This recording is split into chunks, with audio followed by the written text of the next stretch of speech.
एक मिनट के लिए इमेजिन करें कि सन है 2023 का, गर्मियों का महीना है और यूनाइटेड अरब एमिरेट्स का शहर है दुबई। इस शहर में रहने वाले का नाम है उमर, जो कि एक सॉफ्टवेयर इंजीनियर है। उमर की एक रात बड़ी बेचैनी में गुजरी क्योंकि उसके हाथ एक नायाब नुस्खा लग गया था। उमर के हाथ एक किताब लगी और इस किताब का पीडीएफ वर्जन वो पूरी रात पढ़ता रहा। बेचैनी बढ़ती गई और जिस किताब का मैं जिक्र कर रहा हूं, इस किताब का नाम है Shamsul मारिफ, son of knowledge. Umar को यह किताब पढ़ने के बाद यह लगा कि वो कायनात को मुसख्खर कर सकता है, दुनिया को अपनी मुट्ठी में कर सकता है, लोगों को करामात दिखा सकता है, अपनी जिंदगी की ख्वाहिशात पूरी कर सकता है, यहां तक कि जिन्हों को काबू कर सकता है। इस किताब से एक नुस्खा लेकर उमर ने पूरी रात बड़बड़ाना शुरू कर दिया। उसे लगा कि यह नुस्खा पढ़ने के बाद उसकी जिंदगी बदल जाएगी। उसकी जिंदगी बदली, लेकिन किसी और रंग में। सुबह उठकर उमर को हर तरफ पेरिफेरल विजन खराब नजर आने लगी, जगह जगह पर साए नजर आने लगे, ऐसी मखलूक नजर आने लगी जो शायद उमर को नहीं नजर आनी चाहिए थी। उसकी बीवी खौफ में मुब्तला हो गई, पकड़कर उमर को झंझोड़ने की कोशिश की, लेकिन वो कहती है कि ये बार बार इफरीत का जिक्र करना शुरू हो गया। आलिमों को बुलाया गया और आलिमों ने 70 बार आयतल कुर्सी पढ़कर उमर को बचाने की कोशिश की और उमर अल्हम्दुलिल्लाह बच भी गया। इमाम ने पूछा उमर से कि तुम्हें क्या लगता है कि तुम्हारे साथ क्या हुआ था? उमर कहता है कि मुझे लगता है कि शायद मैंने एक ऐसा दरवाजा खोल दिया था जो मुझे कभी खोलना नहीं चाहिए था। ये जो किताब है शम्सुल मारिफ, इस किताब ने पिछले 800 साल से दुनिया को एक मिस्ट्री में मुब्तला कर रखा है। इस किताब के लिखने वाले अहमद अल बूनी, क्या वो एक सूफी थे या फिर एक जादूगर? इस किताब को पढ़ने से क्या हासिल होता है और क्या नुकसान होता है? और इस किताब को जब भी आपने समझना है, आपने उस दौर की मुस्लिम हिस्ट्री को समझना है कि ये किताब क्यों लिखी गई, उस दौर में मुसलमानों की तारीख में क्या हो रहा था, इस किताब में क्या लिखा हुआ है, और इस किताब का टेस्ला के साथ, इल्मुल उरूफ के साथ और हुरूफ मुक़त्तयात के साथ क्या ताल्लुक है, कहानी क्या है, आइए समझते हैं।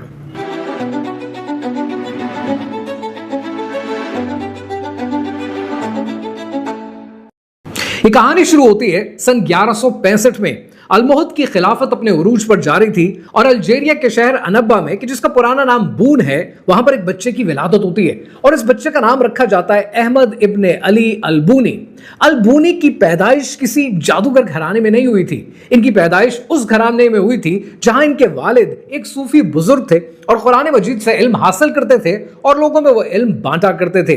अल-बूनी ने बचपन में ही एलुसिड ज्योमेट्री के ऊपर और अल्लाह सुब्हानहू तआला के 99 नामों पर उबूर हासिल करने की कोशिश की, और जो कैरवान बून से गुजरा करते थे और हजरत सुलेमान अलैहिस्सलाम की अंगूठी के हवाले से, जिनों के हवाले से बहस मुबाहिसे किया करते थे, अल-बूनी उन मुकाबलों में उनको हराया करते थे। 20 साल की उम्र में अल-बूनी ने यह फैसला किया कि खाना बदोश बनना है और हज के लिए मक्का मुअज़्ज़मा चले गए और उसके बाद अलेक्जेंड्रिया जाकर आबाद हो गए, क्योंकि अलेक्जेंड्रिया की लाइब्रेरीज बड़ी फ्लरिशिंग लाइब्रेरीज थी। उस दौर में ग्रीक फिलोसफर्स वहां हुआ करते थे और अहादीस के फिलोसफर्स मिलकर डिस्कशंस करते थे, किताबें लिखा करते थे। अब आपने तारीख याद रखनी है, सन है 1187, अल-बूनी की उम्र है 22 साल और सलाहुद्दीन अय्यूबी ने यरूशलेम फतह कर लिया।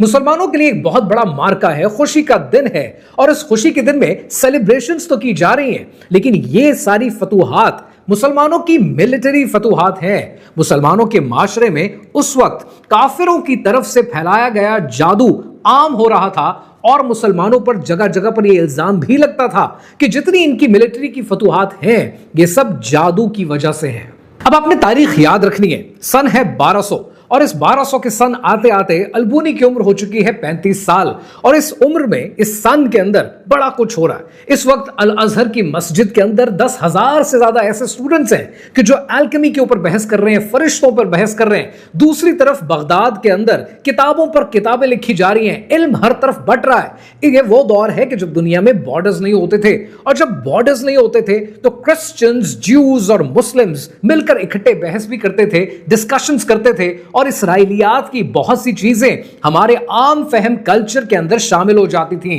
ये वो दौर है कि जब मुसलमान मेमोनेड्स बड़े आराम से पढ़ते थे, उस पर बहस करते थे, उन वाकयात को डिस्कस करते थे। बगदाद के अंदर जितनी किताबें छपी जा रही थीं, जिसको इल्म का शहर कहा जाता था, बगदाद के अंदर छपने वाली सब किताबें इल्म नहीं देती थी। ये वो दौर था कि इंसान अगर किसी नाई के पास बाल कटवाने जा रहा होता था तो वो पब्लिशर को बोल कर जाता था कि इन चैप्टर्स को आगे, इन चैप्टर्स को पीछे कर देना, और फिर मैं वापस आता हूं तो मेरी किताब छपी हुई होगी। इतनी किताबें छपती थी, लेकिन क्या उनमें इल्म होता था या वो सिर्फ discussion for the sake of discussion होती थी? That's a big question. कितने फरिश्ते एक सुई की नोक पर बैठ सकते हैं? इन चीजों पर डिस्कशन होती थी।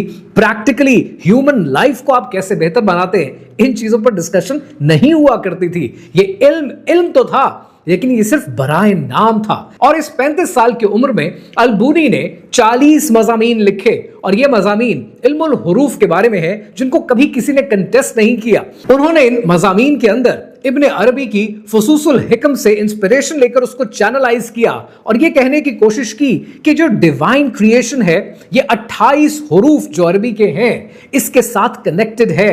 यानी अलिफ का मतलब है तौहीद, और या यानी ए का मतलब यह है कि जो इंसान के अंदर उठने वाली लॉन्गिंग है, ये उससे मुराद ली जाती है। अगर हुरूफ समझे जाएं, यानी साइंस ऑफ लेटर्स को समझा जाए, तो शायद कायनात के राज को और अल्लाह सुब्हानहू तआला ने किस तरह इस कायनात को तख्लीक किया है, शायद उसको भी समझा जा सकता है।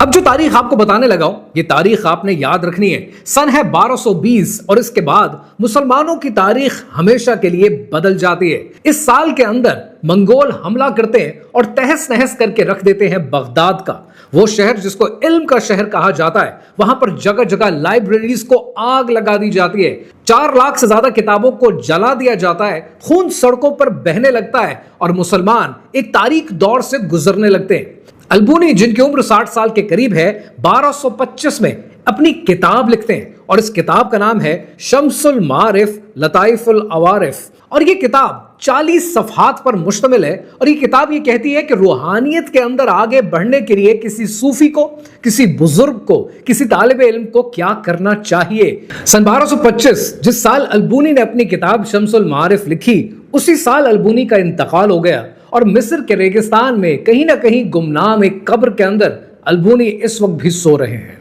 40 सफ़ों की ये किताब है।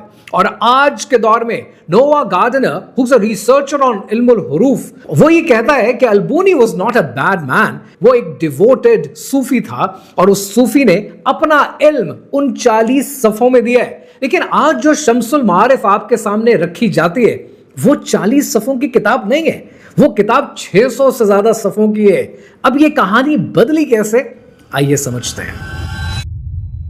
एक बात आपने बड़े गौर से समझनी है। हमारे यहां रिसर्चर अक्सर ये गलती करते हैं कि जब भी वो किसी चीज का हिस्टोरिकल पर्सपेक्टिव आपको बताने की कोशिश करते हैं या उस पर रिसर्च करने की कोशिश करते हैं, तो उसका पॉलिटिकल पर्सपेक्टिव, कल्चरल पर्सपेक्टिव छोड़ देते हैं। उससे ज्यादती ये होती है कि कोई किताब कब लिखी गई, कोई वाकया कब हुआ, उस वक्त माशरे में क्या हो रहा था, सोसाइटी और कल्चर कैसे फॉर्म हो रहा था, पॉलिटिक्स में क्या हो रहा था, वो टोटली उसको इग्नोर कर देते हैं। अब इस पर्टिकुलर पर्सपेक्टिव में आपने ये गौर से समझना है कि सन 1225 में जब अलबूनी का इंतकाल हुआ, तब पॉलिटिकल ग्राउंड्स पर क्या हो रहा था।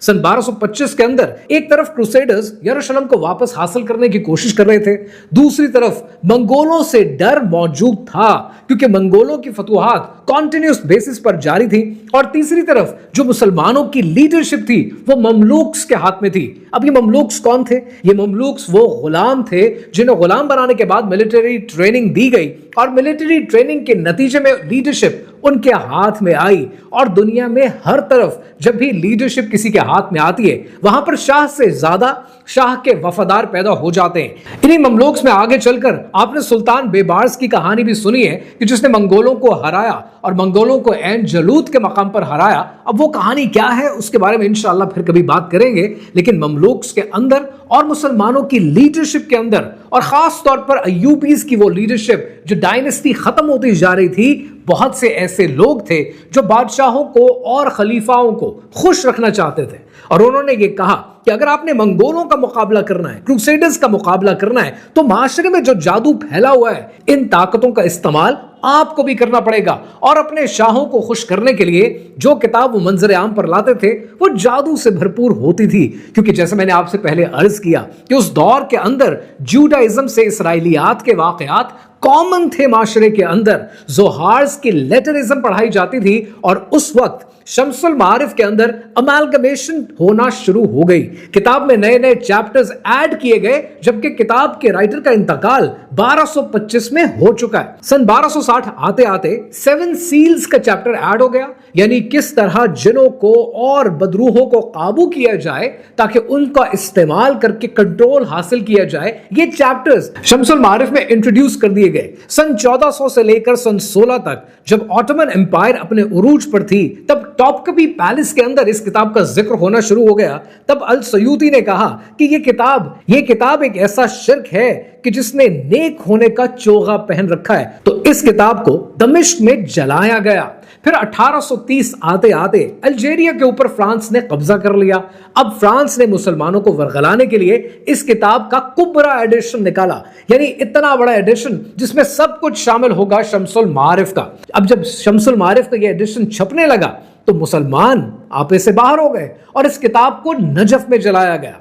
फिर कहानी आगे चलती है और आपने ये देखा कि सऊदी अरब ने इस पर फतवा 1925 में जारी किया, जब वाकयात सामने आए कि लोग इस किताब का इस्तेमाल कर रहे हैं, जिनों से शादी कर रहे हैं। फिर 2005 में इसका एक ऑनलाइन एडिशन ऑनलाइन लीक किया गया और 2023 में एक बार फिर यह ऑनलाइन चैमा गोइयों की जीनत बनी और एक बार फिर इस किताब का तज़किरा होना शुरू हुआ। अब यहां पर जो काम इंपॉर्टेंट है वो काम थोड़ा सा हिस्टोरिकल पर्सपेक्टिव के साथ है। इस किताब के बारे में शेखुल इस्लाम इब्ने तैमिया क्या कहते हैं। इब्ने तैमिया ने आउटराइट इस किताब का इनकार किया और इस किताब को शिर्क से जोड़ा। इब्ने तैमिया के बारे में लेकिन एक बात आपने समझनी है, वो समझनी ये है कि इब्ने तैमिया की विलादत तब हुई कि जब अलबूनी को फौत हुए 38 साल गुजर चुके थे। फिर इब्ने तैमिया अपनी जवानी से गुजरे, फिर एक शेखुल इस्लाम की हैसियत इख्तियार कर गए। जब इब्ने तैमिया का इंतकाल हुआ और अलबूनी का इंतकाल हुआ, इन दोनों के इंतकाल में 102 साल का फर्क है। अब समझने वाली बात यह है कि 38 साल भी छोड़ें, 40 से 50 साल तो होंगे या 60 साल होंगे अलबूनी के इंतकाल से इब्ने तैमिया के उरूज तक। तो इन 60 सालों में इन शाह के वफादारों ने इस किताब में कितनी अमालगमेशन की, सिर्फ अपने राजाओं को और अपने बादशाहों को खुश रखने के लिए, जिनों पर काबू पाने के लिए और अपने इख्तिदार को बरकरार रखने के लिए। तो सवाल यह है कि इब्ने तैमिया ने इस किताब के बारे में, शम्सुल मारिफ के बारे में क्या कहा। इब्ने तैमिया ने यह कहा कि यह किताब शिर्क की तरफ ले जाती है, क्योंकि लेटर्स की साइंस को यूज करते हुए जब एक एक लेटर को नंबर्स से जोड़ते हैं तो हम क्रिएटर के सामने सबमिशन नहीं चाहते, हम क्रिएटर की क्रिएटेड आइटम्स को, उसके एलिमेंट्स का कंट्रोल चाहते हैं। यानी इंसान को पता नहीं चलता कि कब वो जिक्र कर रहा है और कब वो सहर कर रहा है, और ये बारीक सा फर्क है जिसकी वजह से इस किताब को नहीं पढ़ना चाहिए। तो यहां पर सवाल ये बनता है, क्या इब्ने तैमिया ने इस किताब को शिर्क का दर्जा दिया, तो क्या इस किताब को पढ़ना चाहिए या नहीं पढ़ना चाहिए? मेरी नजर में इस किताब को नहीं पढ़ना चाहिए। जहां पर जिक्र और शिर्क में फर्क ना रहे वहां किताब नहीं पढ़ना आपके लिए ज्यादा बेहतर है। लेकिन क्या इल्मुल आदाद या इल्मुल हुरूफ कोई इल्म है या हरगिज नहीं? अब ये जानने के लिए आपको ये देखना पड़ेगा कि इमाम गजाली ने सन 1111 में ये कहा कि मैथमेटिक्स एक बड़ी काबिल तारीफ एक न्यूट्रल इल्म है, लेकिन इमाम गजाली ने भी ये कहा कि ये इल्म इंसान को एस्ट्रोनॉमी की तरफ और शिर्क की तरफ ले जाता है, इसलिए इसको अवॉइड करना चाहिए। तो जो चीज आपको हराम की तरफ माइल करे उसके बारे में तो नबी करीम सल्लल्लाहु अलैहि वसल्लम ने क्या खूब इरशाद फरमाया था। आप सल्लल्लाहु अलैहि वसल्लम ने फरमाया, जिसका मफहूम यह है कि बुराई के नजदीक भी मत जाओ। करना तो दूर की बात है, नजदीक तक जाने का हुक्म नहीं है। और वो सब कुछ है कि जो शम्सुल मारिफ की किताब अब शक्ल इख्तियार कर चुकी है। यहां पर आपके जहन में एक सवाल आएगा, क्या मैं अलबूनी को कैरेक्टर सर्टिफिकेट दे रहा हूं? क्या मैं उनको कह रहा हूं कि वो बिल्कुल नेक इंसान थे या सूफी थे और जादूगर नहीं थे? मेरा जवाब बड़ा सिंपल है।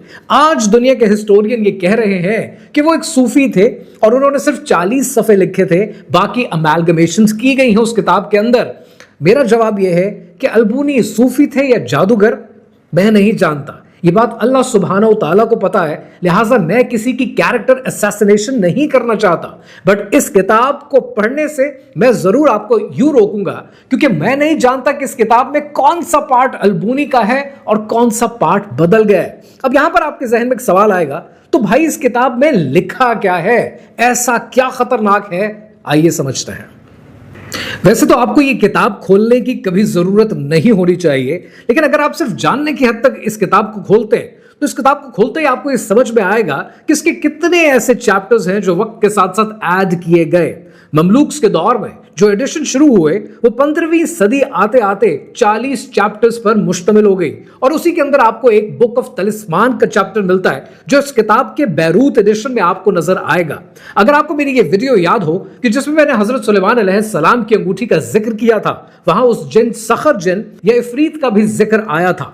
इसकी बुक ऑफ तलिस्मान के अंदर इफरीत को काबू करने के लिए आपको 7 बाय 7 का एक डब्बा बनाना पड़ता है, जिसको ये वक्फ कहते हैं। इन बॉक्सेस को बनाकर इसके अंदर जो हरूफ लिखे जाएंगे वो हिब्रियो के हरूफ है, और ये हिब्रियो जबान के यानी जोहार से आए हुए, जमैत्रिया से आए हुए हरूफ आप लिखेंगे तो उसके बाद आप बुलाएंगे इफरीत को, उस ऐसे जिन को जिसका ताल्लुक हजरत सुलेमान अलैहिस्सलाम के दौर से शायद है, और उसको आप ये कहेंगे कि तुम्हें सुलेमान अलैहिस्सलाम की अंगूठी का वास्ता कि तुमने मेरा ये काम करना है। इस किस्म की गलाजत और इस किस्म के वजीफे इस किताब में आपको मिलेंगे। जैसे ही आप इस किताब के अगले एडिशन देखेंगे तो आपको एक नया चैप्टर मिलेगा, और ये चैप्टर है जिन अलायंस के बारे में, जो इस किताब में तकरीबन 14वीं सदी में ऐड किया गया।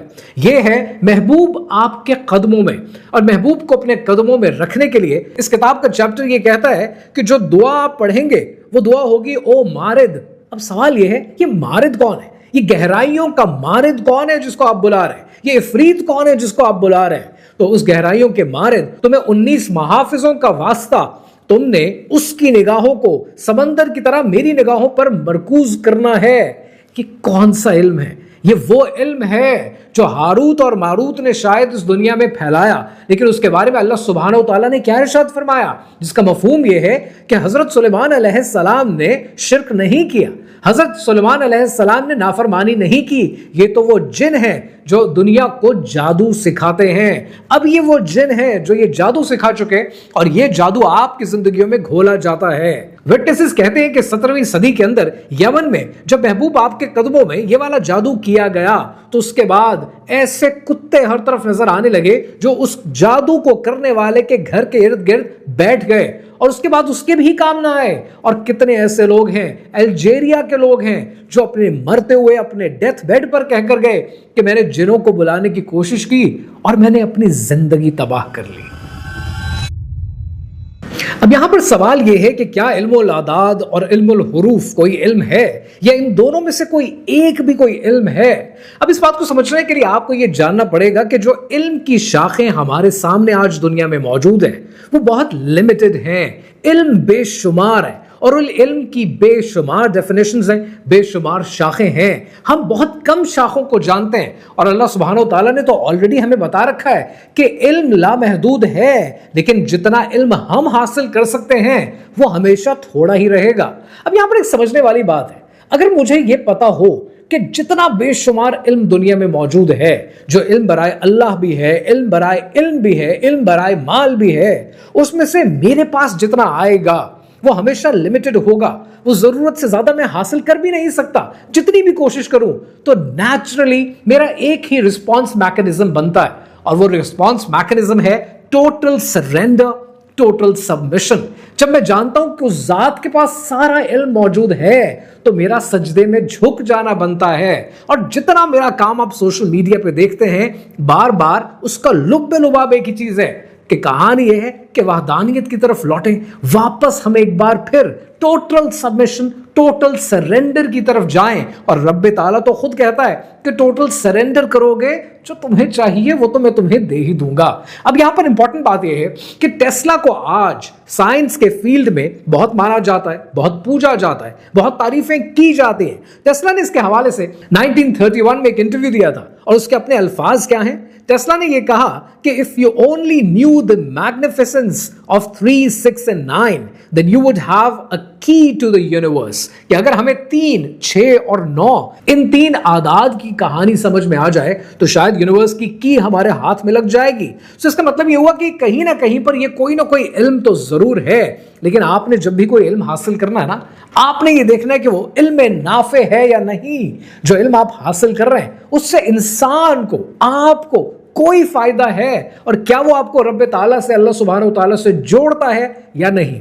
जहां तक ताल्लुक है टेस्ला का, then probably there is something in the air that smells। कुछ तो है जो 3, 6 और 9 की कहानी से वाबस्ता है, क्योंकि अगर आप 3, 6 और 9 को देखें तो ये एक्सिस के ऊपर मौजूद होते हैं और ये केओस को ऑर्डर में लेकर आते हैं। 3, 6 और 9 की कहानी स्टॉक मार्केट में बड़ी इंपॉर्टेंट है। जो लोग स्टॉक्स का एनालिसिस करते हैं उनसे पूछें कि मॉड 9 किसे कहते हैं। ये मॉड 9 वो है जो पैटर्न की स्पॉटिंग के लिए इस्तेमाल किया जाता है। 3, 6 और 9 की कहानी इवन डीएनए पेयरिंग के लिए मैटर करती है, क्योंकि डीएनए के बेस पेयर को अगर आप देखेंगे तो उसके अंदर 3, 6 और 9 के फ्रैक्टल्स मौजूद हैं जो हेलिकल ट्विस्ट के अंदर मौजूद हुआ करते हैं। 3, 6 और 9 की कहानी आपके क्वांटम फील्ड्स में चलती है, क्योंकि क्वांटम फील्ड में वाइब्रेशन 3 के मल्टीपल्स में होती है। शायद इसी वजह से आज हमारे घरों में भी 3 फेज मीटर लगते हैं। अब ये 3, 6 और 9 की कहानी क्या है, इसको इंशाल्लाह डिस्कस करेंगे किसी और वीडियो में। लेकिन यहां पर एक सवाल आपके जहन में आना चाहिए, अगर जादू की ये कहानियां हैं और जादू की कहानियां आपके लिए रेलेवेंट नहीं है, तो फिर सामरी ने किस तरह बछड़े को पैदा कर लिया हजरत मूसा अलैहिस्सलाम के दौर में? क्योंकि वो कहानी समझना इसलिए जरूरी है कि उसका डायरेक्ट ताल्लुक है आज के उस फाइनेंशियल स्लेवरी मॉडल से जिसका शिकार आप और मैं हैं, और वो कहानी अभी बाकी है।